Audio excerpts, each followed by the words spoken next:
Act 1, Scene 9. Coriolanus praises Matthew's exploits that he has accomplished on that day at the battlefield and believes that it will impress the Roman senators. This will also be proof to the tribunes and the common citizens that they hate a man of great worth and value to Rome. However, Matthew does not seek the praise or seem to be impressed by the praise and does not like to be extolled in his face. Nevertheless, Coriolanus insists that these exploits and accomplishments must be told to the people of Rome and displayed for what they are. Coriolanus offers to Matthew a tenth of the treasure that has been looted from Coriolanus, but he declines to take it.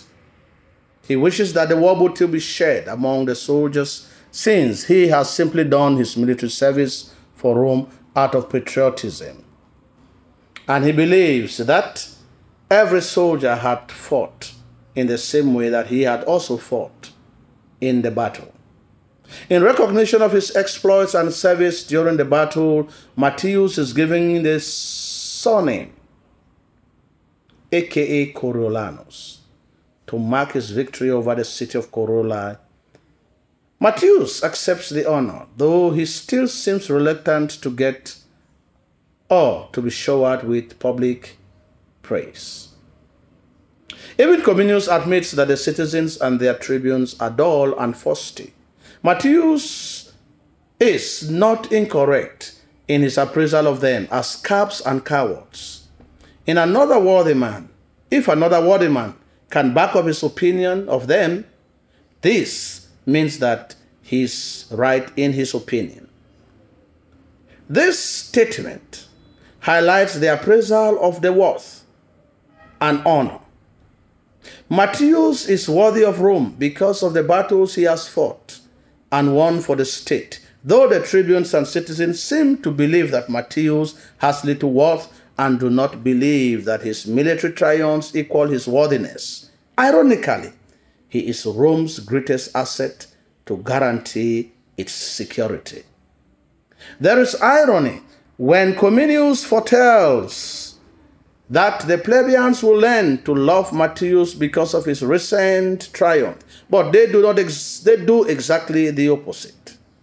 They accuse him for not catering for them and ignore his long and distinguished record of military service, which none of them can boast of.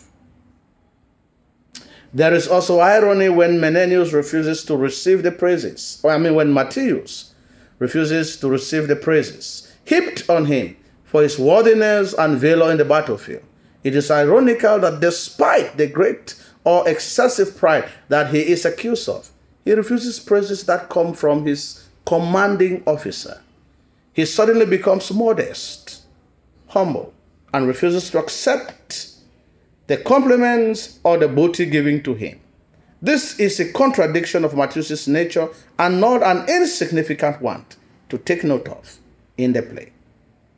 His later refusal to tout his accomplishment gets him into trouble with the plebeians, though this is also somehow related to his excess pride and his refusal to cheapen his accomplishments by talking of them to a crowd. There is foreshadowing when some of Matthew's comments predict his fall and the change that occurs in Rome, which leads him to be banished from the city. When drums and trumpets shall in the field prove flatterers, let courts and cities be made all of false, safe soothing. He says, the plebeian eyes, stories and praises of Matthew's achievements are taken as false flattery of him, and the city is soon overrun by the false-faced something and hypocritical manipulations of the tribune. There is another foreshadowing when Matthew is given the surname Coriolanus to signify his rise to power in Rome and his later undoing at the hands of the Volscians. The fact that Matthew is singled out and honored for the battle sets him apart from the other generals of Rome. It presents him to be a more fierce and distinguished general or warrior than the others, and presages his rise to power in the city. Although whether the Volscians can trust or love a man who has destroyed their city is questionable in the future, this achievement of Matthias gains Volscians' wrath and will culminate to his undoing later in the play. It is this victory and this element of that he's distinguished from all the other soldiers that also makes him to become candidate number one for the post of the magistrate or the consul general of Rome. Another side of Matthias' character is his sense of fairness, as he asks for the freedom of the Volscians man who had helped him in Coriolanus. He also embodies some ideal traits of a Roman soldier. He refuses to take 1/10 of what has been looted from the city of Coriolanus. Matthias, despite his flaws, does embody many of the ideal traits of a Roman soldier.